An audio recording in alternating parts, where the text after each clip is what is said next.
Halo guys, selamat datang di GTA di channel paling canggih di 2020. Ya, kembali lagi dengan gua di channel tercanggih ini.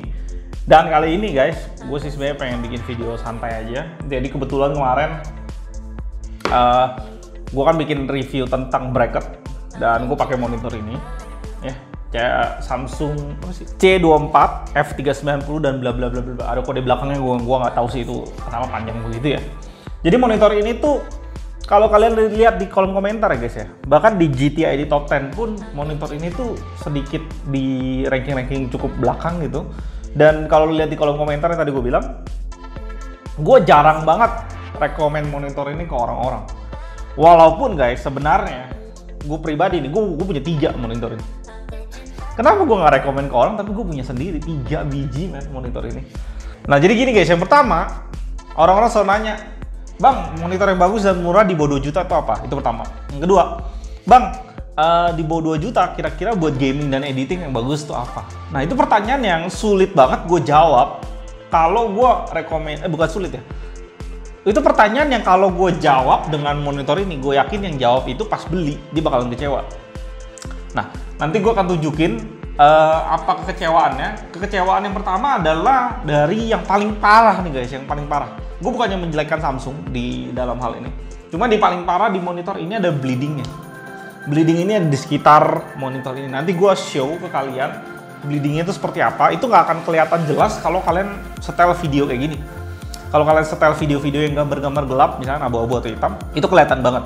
Itu kelihatan parah banget. Jadi yang pertama, karena ada bleeding tersebut, gue nggak mau nanti pada saat gue rekomen monitor ini bagi orang itu mau ngediting gitu. Mau editing kan ini cuma kata-katanya editing doang.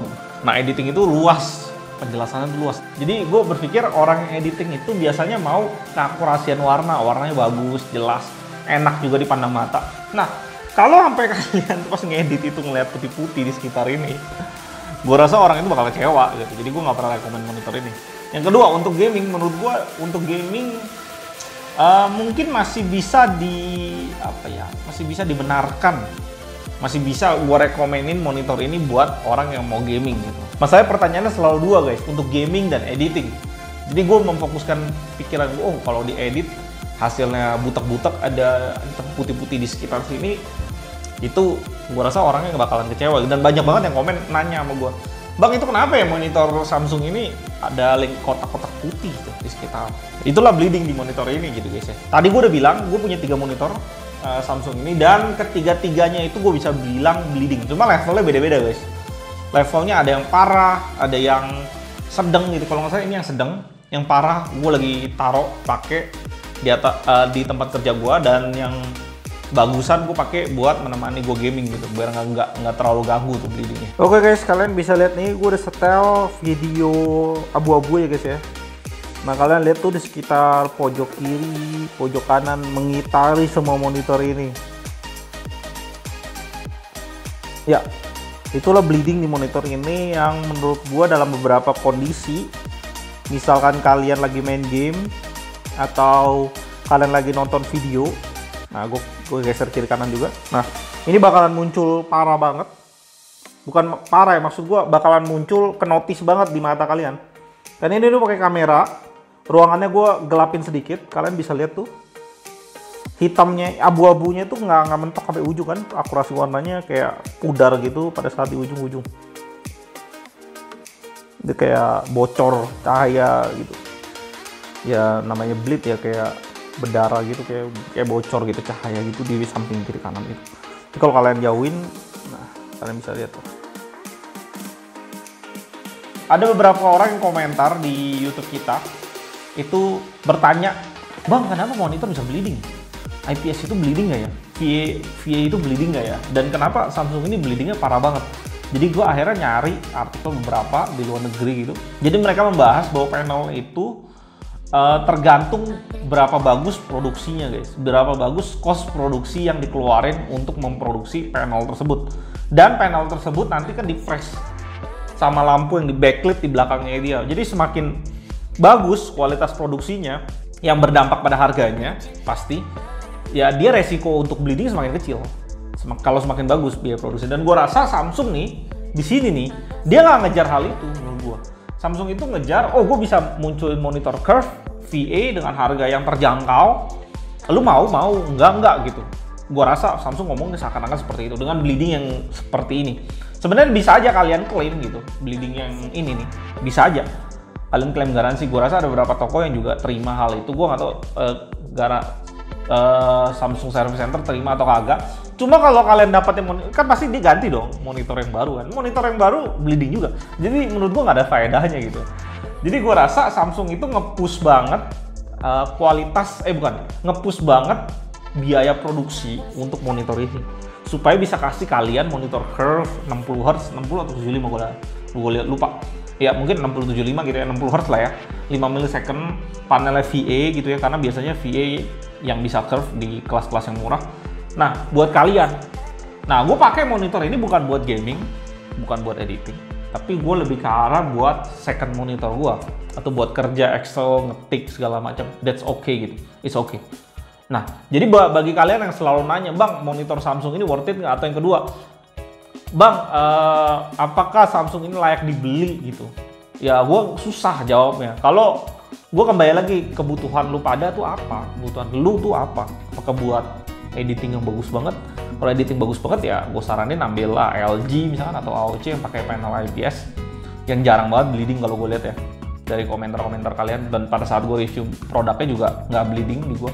Nah, kalau untuk yang ini mungkin gue bisa rekomend buat kalian itu yang bener-bener cari murah, pengen ngerasain curve juga, dan harganya ini memang bersaing banget di bawah ya. Gue bilang, kalau gue berpikir gue sebagai Samsung nih ya, ini tuh sebagai monitor entry level yang gue kasih, yang lu bisa beli, semua kalangan bisa beli gitu ya. Nggak fokus kemana-mana, bagus buat gaming ya, fokus ke gaming yang enggak, bagus ke warna yang enggak gitu. Jadi at least lu bisa ngerasain curve di monitor 1 jutaan. Menurut gue kayak gitu. Dan memang monitor ini sangat worth it guys buat kalian yang buat kerja sehari-hari. Jadi di video kali ini mungkin gue akan membahas mungkin technical issue pada saat kalian punya monitor ini, terutama bagian bodinya yang di sini. Karena pada saat kalian ceklek, ini nggak pakai mur guys, diceklek itu ke bagian belakangnya, ya udah nggak ada mur apa-apa. Nah, kalian kan nggak tahu kan cara bukanya. Nah, ada satu lagi yang gue mesti cabut di monitornya. Nah, di sini kan ada batas nih guys. Pada saat kalian copot nih monitornya, nah ini ada jendolan nih. Jendolan ini nggak bisa dibuka. Ini masalah banget buat kalian yang mau pakai bracket. Gimana cara bukanya ya? Dan pada saat gue pelajarin, gue udah tahu caranya. Nah, gue pengen bagiin ke kalian sekalian gimana caranya buka stand ini. Oke guys, jadi buat kalian yang mau ngebuka kaki monitor ini supaya bisa dipakai di bracket dan rapi, kalian kan di sini nggak ada mur guys, ini sistem klep. Dan cara bukanya itu sebenarnya gue juga baru tahu, ternyata gampang banget guys. Tinggal kalian gosok-gosok gini, goyang-goyangin aja sampai satu titik pakai perasaan gitu. Dia akan copot sendiri. Tapi lama kelamaan kalau kalian lihat di sini, dia udah mulai agak sedikit somplak ya guys ya, sedikit. Jadi kalau kalian keseringan gitu, nanti ini bisa jadi kendor banget. Nah, untuk kita buka ini kan aneh tuh guys. Ini tuh ada putih-putih gitu ya, aneh. Seharusnya ini hilang tuh kalau kalian mau pakai bracket. Nah, karena di sini kan supaya bisa mentok tembok guys. Nah, di sini ternyata ada satu mur. Kalau kalian lihat di sini nih. Nah, ada satu mur kan di tengah situ, di sebelah port VGA. Nah, kalian tinggal buka mur itu. Satu aja murnya. Ya. Dan kalian ambil obeng minus gitu. Nah, di sini kalau kalian perhatiin di bagian bawah monitor, nah ada kayak coakan gitu guys. Ini udah somplak banget, tadi gue udah coba. Tinggal kalian dorong, diangkat gitu. Nah, dia ngangkat kan tuh. Nah, di kanan juga ada. Lakukan hal yang sama, semuanya kalian puter monitor ini. Kalau bisa kalian pakai kayak tip kayak gini supaya nggak ngelecetin monitor daripada kalian pakai obeng yang tadi. Tapi gue udah keburu hancurin ini monitor ya, jadi banyak somplaknya di sini nih, banyak somplaknya. Kalian lihat, ini somplak banget nih. Tadi pertama kali keras banget, gue nggak ngerti. Di bagian kanan juga agak sedikit somplak ya, karena itu kecerobohan gue. Oke guys, jadi ini setelah gue udah buka nih, ini tuh keras banget. Jadi gue agak bikin beberapa bagian dari monitor ini agak somplak dikit guys. Kalau kalian lihat, bisa lihat di sini tuh, ya somplak gitu. Ya intinya ini dibuka aja. Gue nggak tahu ini ngilangin garansi kalian atau kagak. Cuma setelah dibuka, kalian bisa lihat dua mur di sini, dan kalian tinggal putar aja murnya.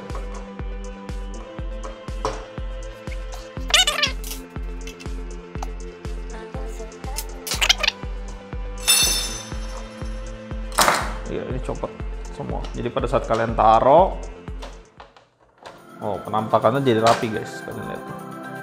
Ya kan, karena kehilangan dari kaki yang menonjol itu, dan kalau kita lihat kakinya di sini, dia kayak kasih putih-putih buat nggak lecetin monitornya. Oke guys, jadi itu tadi kalian udah lihat bleednya, kalian udah lihat buka stand ini, kalian juga udah lihat buka apa namanya ini yang buat coakan yang kecil nggak jelas itu, sampai gua lecetin monitor gue itu ya, demi kalian ya, supaya ya gue berharap kalian jadi tahu, kalian jadi ngerti apa itu juga bleeding di monitor itu seperti apa, dan mungkin informasi yang sedikit gue bisa bagikan ke kalian yang mungkin membuat kalian pusing gitu mikirannya. Karena bleeding ini masalahnya ternyata nggak cuma di monitor ini doang guys, hampir di semua lini, semua brand, semua tipe itu punya risiko untuk bleeding. Punya resiko untuk bleeding, tapi resikonya berapa persen itu mungkin berbeda-beda, tergantung brand tersebut ngecucurin dana buat produksi monitor tipe tersebut itu berapa banyak. Tapi khusus monitor Samsung yang ini, kalau kalian bleed nggak suka ya jangan beli gitu ya, jangan beli monitor ini. Tapi kalau kalian seneng sama curve-nya, seneng buat kerja, buat dipakai vertikal juga masih oke. Kita udah pernah tes vertikal waktu itu. Nah ya, kalian boleh beli monitor ini. Kalau nggak salah monitor ini udah di harga berapa? 1.5 kali ya, 1.4 mungkin kalian dapat gitu. Itu nice banget buat kalian yang mau pasang berapa monitor. Mungkin second monitor kalian atau monitor ketiga kalian buat di meja setup pada saat kalian live streaming juga masih oke. Nah ini monitornya.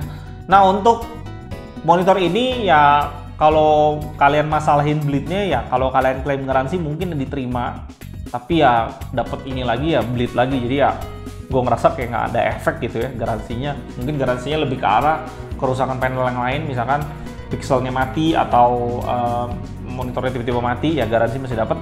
Tapi kalau untuk bleed, sekalipun kalian bisa klaim garansi, dapatnya bleed lagi. Jadi ya untuk monitor-monitor lain, untuk IPS kelas 24 inch gue ngeliat nggak ada sih ya yang seperti monitor ini yang bleednya cukup sering gitu ya. Yang lain-lain mungkin ada beberapa yang kena bleed, jadi kalian bisa klaim garansi dan masih dapat yang barunya. Gue nggak tahu sih aturan untuk garansi apakah bleed di cover atau kagak. Jelasnya mungkin tanya masing-masing ke brand. Tapi ya inilah monitor Samsung C24 F390. Semoga kalian suka konten barusan, konten yang sederhana yang membuat kalian apa ya? Menambah pengetahuan kalian kali ya. Ya, sampai jumpa di video berikutnya. Thank you buat kalian yang udah nonton sampai akhir. Kalau kalian suka dengan video barusan, kalian bisa support kita dengan like, subscribe, dan komen. Dan jangan lupa nyalain tombol lonceng di sebelah tombol subscribe untuk dapetin update terbaru dari GTID. Dan di kolom komentar kalian bisa request ke kita barang untuk di-review. Kalian juga bisa isi kritik dan saran. Apapun pikiran kalian akan gue baca satu persatu. Di tahun 2020 ini, GTID mempunyai tema giveaway buat kalian subscriber dan viewer setia dari GTID. Buat teman-teman kalian yang punya produk yang mau di-review sama kita, kalian bisa kontak kita di email kita, ada di deskripsi di bawah. Dan kita hanya minta kalian mempersiapkan produk atau merchandise untuk di-giveaway kepada viewer dan subscriber setia GTID. Salam GTID dan tetap